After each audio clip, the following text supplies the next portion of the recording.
क्या आपने कभी सोचा है कि समय यात्रा संभव हो सकती है?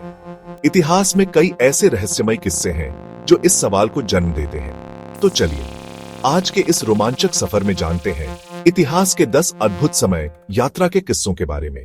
1901 में दो ब्रिटिश महिलाओं ने वर्साय के पास एक बगीचे में कुछ ऐसा देखा जो उनके होश उड़ा गया। उन्होंने दावा किया कि वे 1700 के दशक में पहुंच गईं और उन्होंने फ्रांस की रानी मैरी एंटोइनेट को देखा।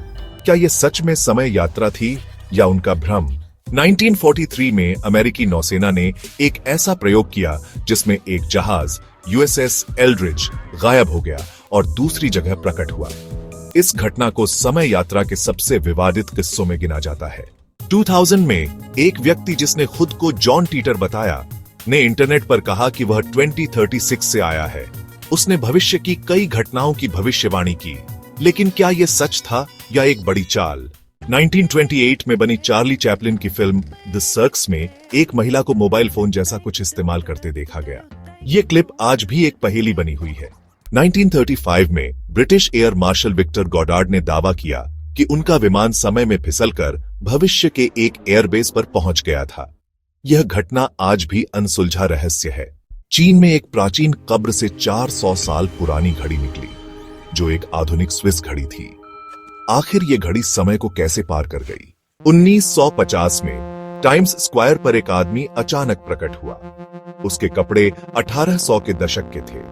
उसने दावा किया कि वह अतीत से आया है, लेकिन वह व्यक्ति कुछ ही देर में गायब हो गया। 2002 में एंड्रयू कार्लसन नाम के एक आदमी ने स्टॉक मार्केट में 126 बड़े सौदे किए और हर बार उसने भारी मुनाफा कमाया।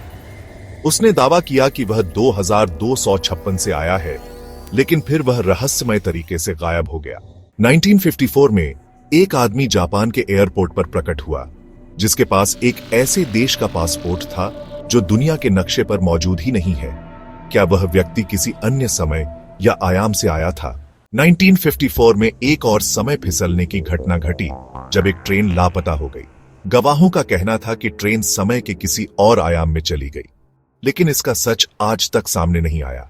तो ये थे समय यात्रा के 10 अद्भुत किस्से। इनमें से कौन सी कहानी आपको सबसे रहस्यमय लगी? हमें नीचे कमेंट में बताइए। और हाँ, अगर आपको ये वीडियो पसंद आया हो तो इसे लाइक और सब्सक्राइब करना मत भूलिए। धन्यवाद।